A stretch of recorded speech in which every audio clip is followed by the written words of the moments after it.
Alhamdulillahirabbil alamin. Alhamdulillahilladzi an'ama 'alaina bi ni'matil iman wal islam.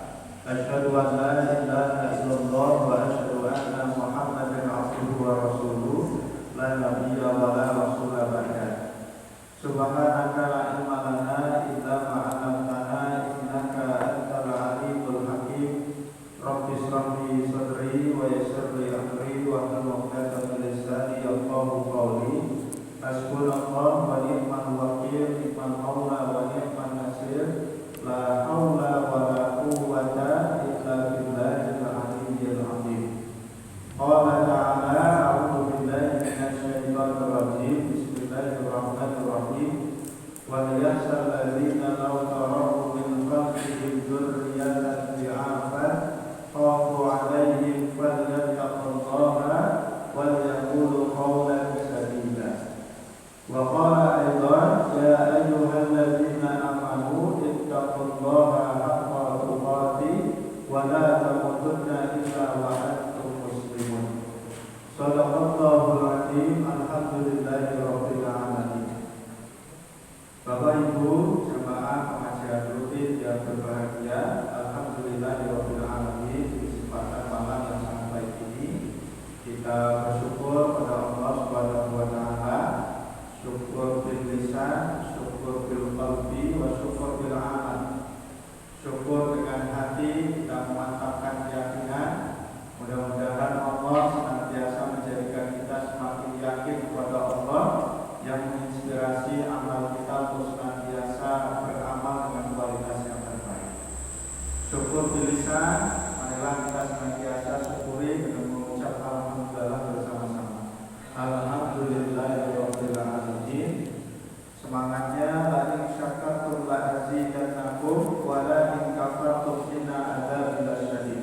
Barang siapa bersyukur kepada Allah Subhanahu wa taala, maka insyaallah nikmatnya akan senantiasa bertambah. Amin ya rabbal alamin.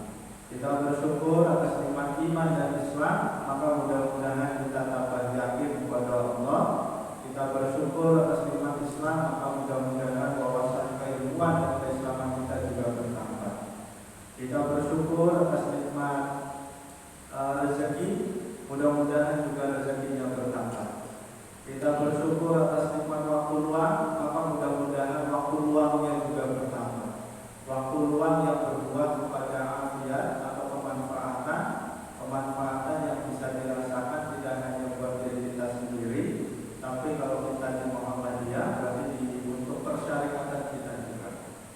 Ibu bapak jemaah yang baik, marilah kita senantiasa termotivasi untuk memperbaiki diri kita, memperbaiki dalam hal aspek ruhiyah, dalam hamdulillah kita, dan juga memperbaiki diri dalam aspek hamdulillah.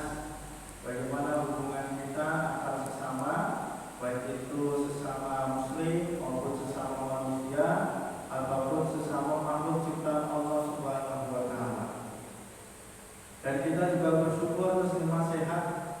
Saya melihat ini sehat semua Bapak Ibu ya, alhamdulillah. Apalagi sekarang ini lagi musim-musim bencana katanya. Maka salah satu cara kita itu menghindarkan diri dari bala dan musibah adalah dengan bersyukur kepada Allah. Karena tadi ayatnya mengatakan la in syakartum la azidannakum wa la in kafartum inna adzabi lasyadid. Barang siapa yang kufur kepada Allah, sungguh azab Allah itu sangat pedih. Salah satu bentuk dari azab Allah adalah mungkin diutuskannya bencana-bencana. Kita lihat itu di Sumatera ya Bapak Ibu ya, banjir yang bukan hanya sekedar air, tapi juga gelundung-gelundungan katanya masyarakat. Ini semakin menunjukkan bahwa zaharal fasadu fil barri wal bahri bima kasabat aydin nas, bahwa kerusakan telah nampak di darat dan di laut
Rasulullah juga adalah seorang kepala keluarga yang sangat baik dan yang paling sangat romantis sama istrinya. Nah, ini juga harus diteladani sama bapak-bapak ya. Supaya romantis dengan istrinya atau dengan pasangannya. Sampai ada panggilan sayang dari Rasulullah pada istrinya, karena Aisyah itu wajahnya merah-merahan, dipanggil ya Hurairah yang wajahnya merah-merahan. Kalau bapak-bapak wajahnya kata hitam-hitam, mana itu gak usah digunakan. Nanti malah tersinggung, ya Hurairah, itu kan wajah saya hitam. Nanti jadi gak enak lagi Pak ya. Tapi setidaknya di situ ada isyarat bahwa ternyata leadership atau manajemen Rasulullah itu juga sampai pada hal-hal yang sangat mungkin dalam pandangan kita itu remeh-temeh. Kemudian teladan Rasulullah juga dalam masalah hukum, bagaimana menegakkan hukum dengan adil, bagaimana menghukum yang memang bersalah dan tidak menghukum yang memang tidak bersalah, tidak berbalik-balik ya. Kayak kemarin tidak bersalah yang direktur nah betul ASDP betul. Dicari-cari kesalahannya, kemudian diputuskan bersalah. Ada yang sudah jelas-jelas tersangka, bukan tersangka kalau sudah diputuskan tapi pidana, itu malah tidak dihukum. Ini kan Masya Allah.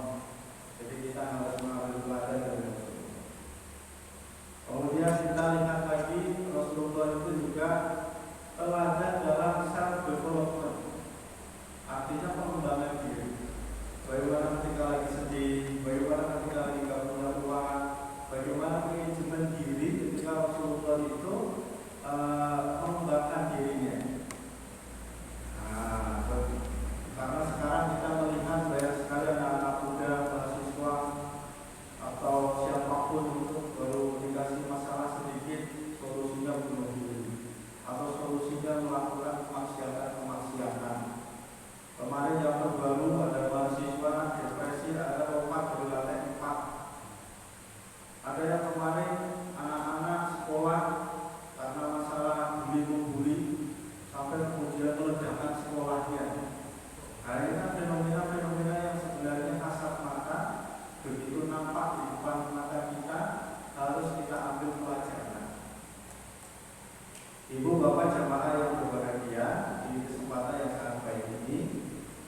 terkait dengan gerakan perkaderan ini, mungkin Bapak Ibu pernah melihat ya survei terbaru yang dilaksanakan atau yang dilakukan oleh LSI dari BPJS.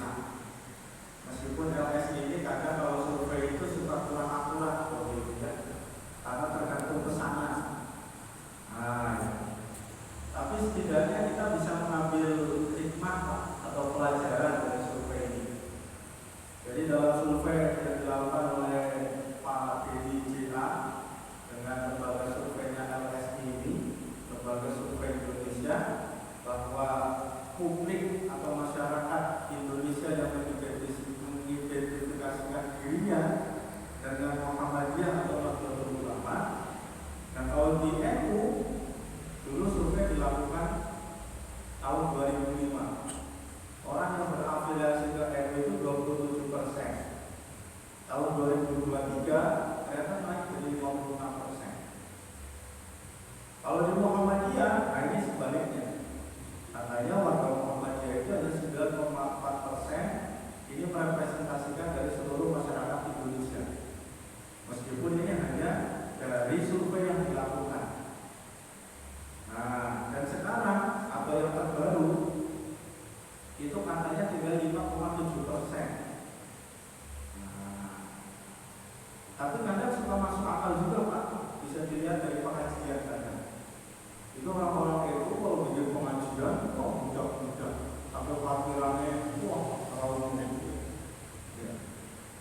Misalnya pengajiannya siapa Gus Idam atau Gus siapa lagi lah, Gus. Mungkin kita perlu Kiai Muhammadiyah itu dipanggil Gus juga, saya Ustaz Rasul mau bukan ya, supaya agak keren, supaya menarik perhatian ya. Tapi kalau saya kayaknya kurang pas, Gus Dartin gak enak didengar Pak. Tapi kalau Gus Rosin kayaknya insya Allah lebih enak. Atau Gus Lukman, nah ini lebih enak Bapak Ibu ya.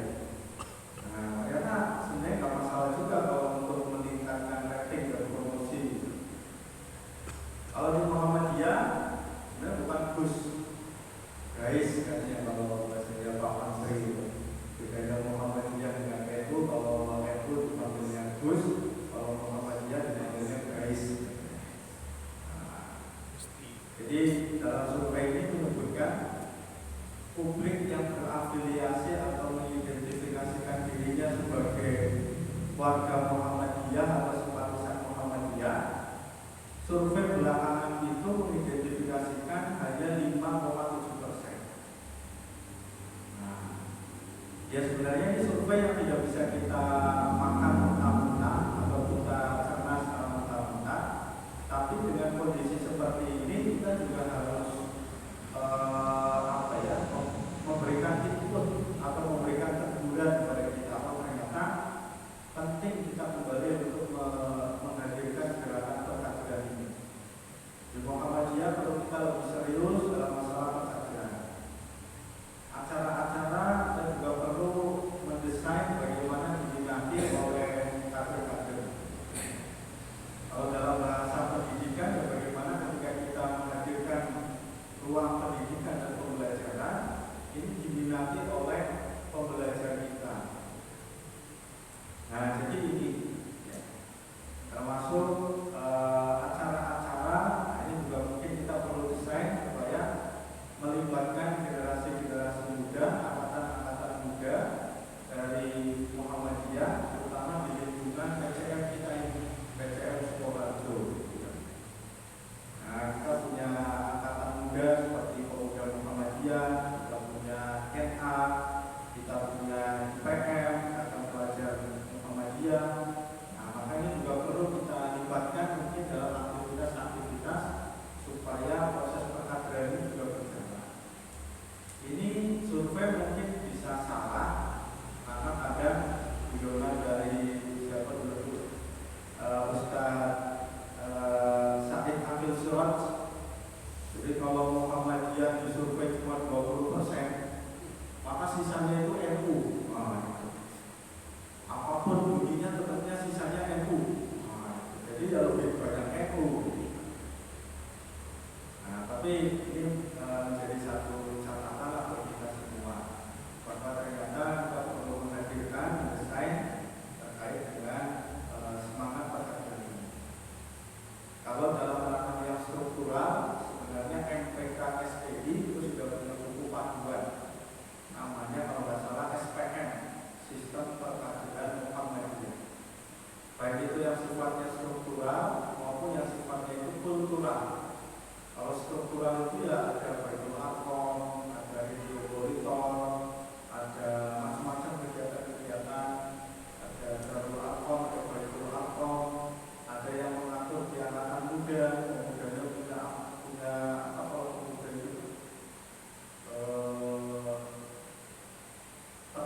Sunnah juga Muhammadiyah. Ketika tidak dikelola dengan baik juga bermasalah. Masjid termasuk Bapak Ibu ya. Nah, banyak masjid-masjid Muhammadiyah yang malah suka dikelola dengan tidak cara Muhammadiyah. Saya isi pengajian di depan UNS, ada masjid namanya Masjid Sabilillah. Depannya ada tulisan jelas banget Masjid Wakaf Muhammadiyah. Tapi yang mengelola takdirnya itu bukan dari keluarga persyarikatan, tapi yang model agak keras. Ketika teman-teman dari ranting sempat mau mengadakan kegiatan di situ, alasannya masjidnya sedang direnovasi, masjidnya tidak bisa digunakan dan lain sebagainya. Padahal di situ jelas Masjid Wakaf Muhammadiyah. Maka saya berinisiatif, oke Bu atau Pak, di situ kita bikin kajian di lantai 1. Masjidnya di lantai 2 nggak boleh dipakai, ayo kita pakai di lantai 1, kita bersihkan bersama-sama. Nah, kadang setiap bulan pekan ketiga hari Rabu sore, itu kita coba mulai lagi. Padahal di situ kan termasuk yang elitis, tapi ketika digunakan oleh masyarakat tidak dipergunakan. Nah, ini kan menjadi satu catatan. Ini salah satu contoh saja. Mungkin di tempat-tempat lain juga seperti itu. Nah, karena dulu pernah saya sampaikan di dalam Quran surah At-Taubah ada masjid namanya Masjid Dirar. Walladzina taqadu masjidan dirara wa kufra wa tafriqan bainal mu'minin wa irsadan liman haraba Allah wa rasulahu min qabl wa la yahdifuna an aradna ila al-husna wallahu yashhadu innahum lakadzibun. Quran surat At-Taubah ayat yang keberapa Bapak Ibu? Belum pernah saya sampaikan. Ayat yang ke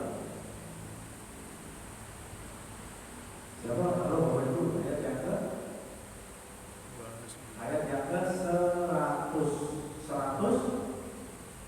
berapa Bapak Ibu?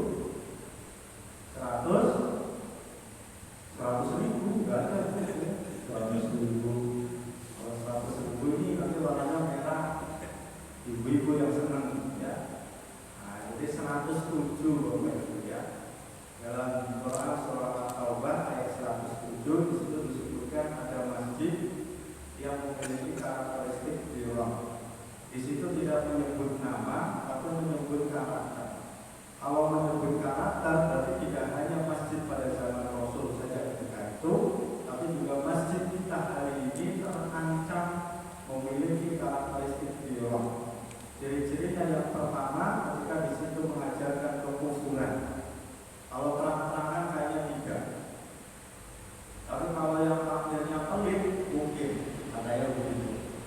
Karena ketika disampaikan oleh Ustaz Jazir itu dari tampil masjid kalau pelit berarti ini mungkin mengajarkan kekufuran.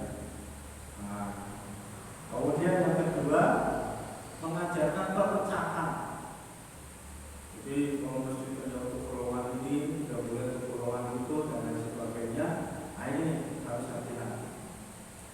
Kemudian dijadikan sebagai tempat untuk singgah musuh-musuh Allah yang akan menyerang kepada Rasulullah dan para sahabat. Ini sering juga disampaikan bahwa sebagai tempat menunggu musuh-musuh Allah itu maknanya adalah takdirnya diganti semua yang tidak sesuai dengan itu. Jadi takdirnya diganti semua yang sesuai dengan golongannya saja, yang sudah disebut kompeten dihilangkan karena sesuai dengan golongan. Nah, ini bisa jadi dinasti itu ya. Jadi mungkin perkaderan via ke masjidan ini juga menjadi satu bagian yang penting yang mungkin juga perlu kita manfaatkan, perlu kita maksimalkan. Maka masjid-masjid harus kita dengan kegiatan KMM ini mudah-mudahan nanti bisa menginspirasi. Nah, jadi itu Bapak ya, terkait dengan masjid juga menjadi satu hal yang penting supaya menjadi sarana. Mungkin juga au yang lain Bapak Ibu ya. Mungkin ini juga menjadi satu saran masukan ke depan bagi kita semua, terutama di pimpinan cabang.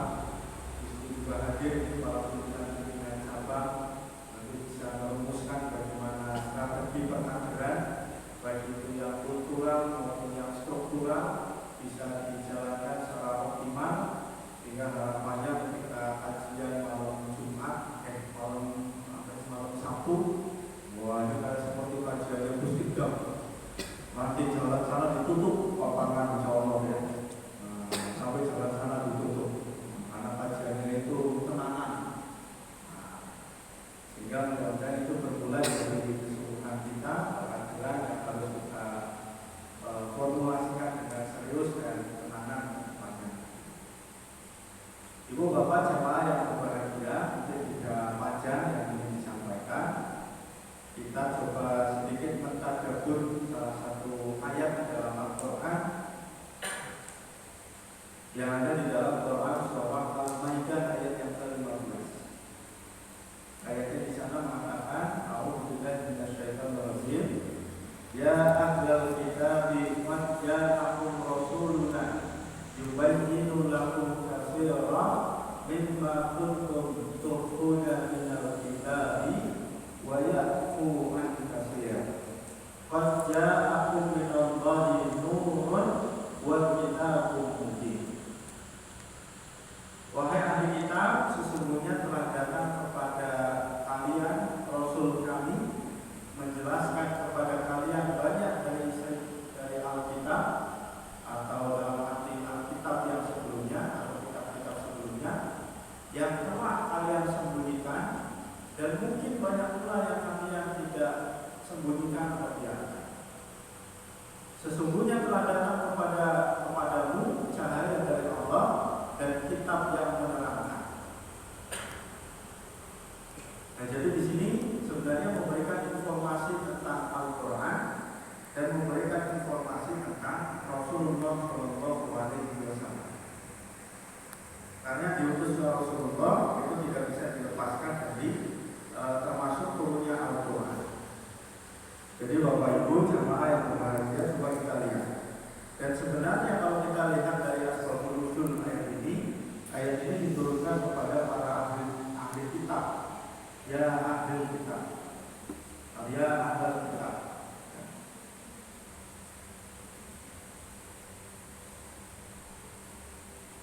Karena memang para ahli kitab inilah yang sebenarnya sudah mengetahui akan datang Nabi terakhir yang akan membawa kitab sebagai penyempurna. Sudah datang Nabinya, malah disembunyikan berita informasi ini. Tapi apa yang penting di sini Bapak Ibu? Wahai ahli kitab. Ahli kitab itu sering disebutkan juga orang yang belajar. Orang yang belajar tentang literasi. Sesungguhnya telah datang kepada kalian seorang rasul, utusan, yaitu namanya Muhammad. Kalau sekarang berarti namanya Muhammadiyah. Kalau dulu namanya Rasulullah, itu adalah utusan. Tapi kalau sekarang ini Muhammadiyah. Jadi ternyata tugas Muhammadiyah itu layak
Wa kitabun mubin, dan kitab yang menerangkan yaitu Al-Qur'an.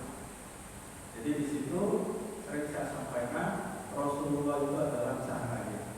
Kita pengikutnya adalah yang membawakan cahaya itu juga. Maka generasi profetik ini adalah generasi yang membawa cahaya, yang meneruskan cahaya kebaikan. Karena hakikatnya hidup itu kalau tidak ada cahaya itu seperti apa kebaikan? Kalau gelap, ya nggak kelihatan, nggak bisa merasakan, nggak bisa melihat, dan lain sebagainya. Maka hidup itu membutuhkan cahaya. Nah, kalau kita merujuk dari Quran surah Al-Maidah ini, cahaya itu adalah Rasulullah SAW. Nah, hari ini kita juga punya tugas untuk membawa cahaya itu. Dan cahaya yang sama, cahaya yang akan kita sampaikan kepada generasi kita setelahnya. Jadi kita punya tugas membawakan cahaya itu dan juga meneruskan cahaya itu kepada generasi berikutnya. Nah, jadi Rasulullah itu adalah cahaya. Tidak hanya sebagai uswatun hasanah teladan, tapi juga sebagai cahaya. Ya.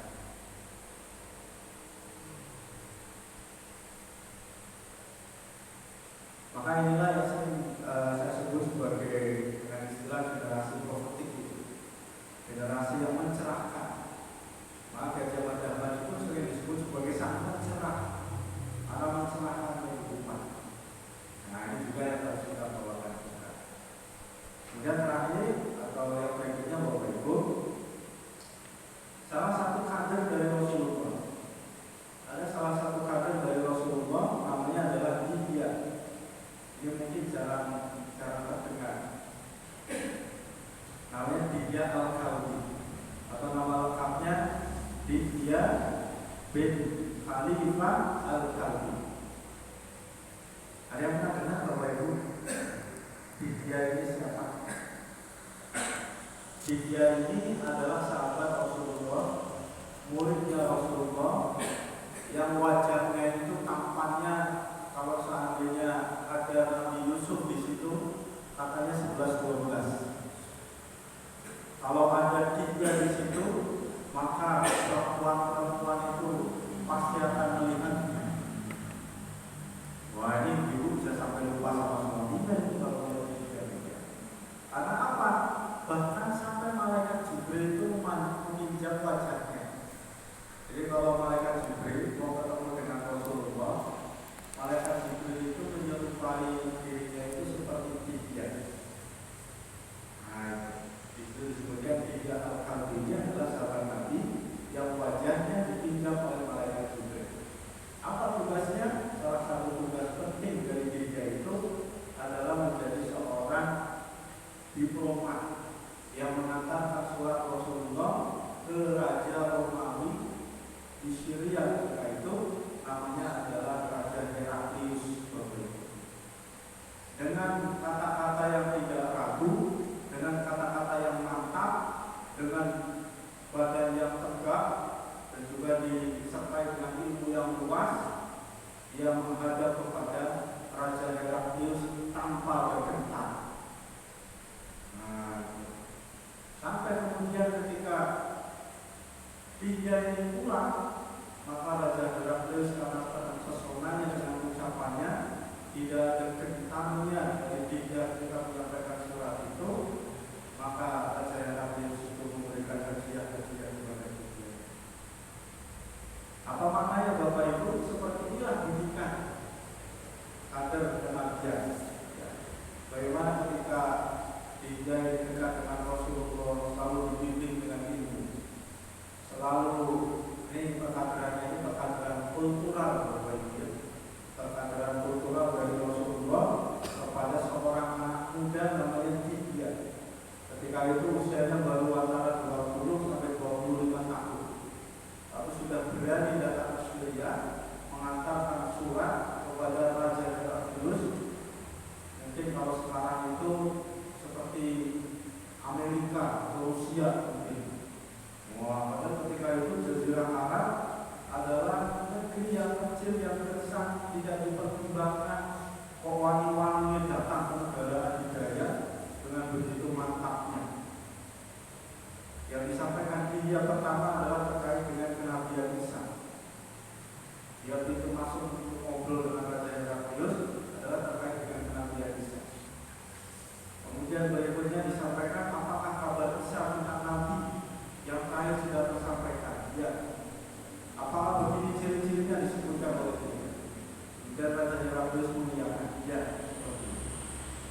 Kemudian ketika dikonfirmasi kepada Abu Sufyan, ternyata benar Nabi itu sudah datang.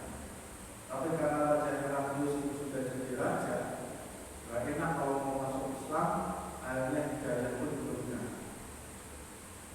Tapi apa yang bisa kita lihat Bapak Ibu? Seperti inilah kader mungkin bahasa kita ya, yang dikader langsung oleh Rasulullah, bahwa yang memiliki kemantapan hati, tidak takut, kemudian tidak gentar, dan sangat efektif. Kemudian ini dia saja yang jarang kita dengar begitu luar biasanya, apalagi tokoh-tokoh kenabian yang lain yang sering kita dengar. Ini kan jarang didengar ya, saya sengaja mencari tokoh-tokoh yang jarang didengar, tapi begitu menginspirasi. Karena sama Muhammadiyah ini jarang didengar, tapi terjadinya itu luar biasa. Dan Bapak Ibu, kemudian pertanyaan kita, nah bagaimana kader Muhammadiyah kita ini? Maka disinilah tugas kita bersama, bahwa Muhammadiyah ini adalah gerakan perkaderan yang harus kita sungguh-sungguh seriusi. Mungkin nanti di Asia juga mulai fokus juga ada kegiatan yang fokus perkaderan. Nanti di PCM juga mungkin nanti perlu ada semacam kebersamaan, kajian angkatan muda bersama di PCM Sukoharjo dan lain sebagainya, sehingga dalam rangka merawat dan juga menumbuhkan generasi. Kalau kita lihat Bapak Ibu dalam putusan Muktamar Muhammadiyah ke-46 dulu di Jakarta, di sana sudah ada rumusan-rumusan apa itu kader. Kader itu adalah anggota inti, baik itu yang sudah menjadi pimpinan, atau menjadi simpatisan, menjadi anggota dan lain sebagainya, itu adalah kader. Baik itu yang berkecimpung di AU maupun yang di pimpinan Muhammadiyah, semuanya adalah kader. Kader itu terlatih, berarti harus ada kegiatan pelatihan sebenarnya. Kemudian memiliki komitmen dan kompetensi. Nah ini sudah ada 4 kompetensi sebenarnya yang dirumuskan di dalam SPM, Sistem Perkaderan Muhammadiyah. Dan ketika kita menghadirkan perkaderan, proses-proses perkaderan, sebenarnya hanya ada 3 kata kunci ini Bapak Ibu. Ketika kita melakukan proses perkaderan itu sudah dalam rangka menerbitkan ideologi, kemudian dalam rangka mewariskan nilai-nilai al-Islam dan Muhammadiyahan. Kemudian bagi yang sudah menjadi kader, kita kuatkan kembali revitalisasi kader. Nah jadi inilah sebenarnya kata kunci penting sebenarnya sudah dirumuskan di dalam SPM, dan nanti mudah-mudahan kita ingat kembali, kita susun kembali, kita turunkan kembali dalam bentuk praktek-praktek yang bisa kita jalankan, bahkan mulai dari yang sekecil dan sesederhana, dari kegiatan kemasjidan, kegiatan di ranting, kegiatan di di orto dan lain sebagainya, dengan semangat sinergitasnya itu. Nah jadi ini sebenarnya bukan kajian ya Bapak Ibu ya, tapi mungkin hanya saling mengingatkan di antara kita untuk kita refleksikan bersama-sama Muhammadiyah sebagai gerakan perkaderan, dengan adanya ya masukan dari survei LSI itu, supaya kita kembali lagi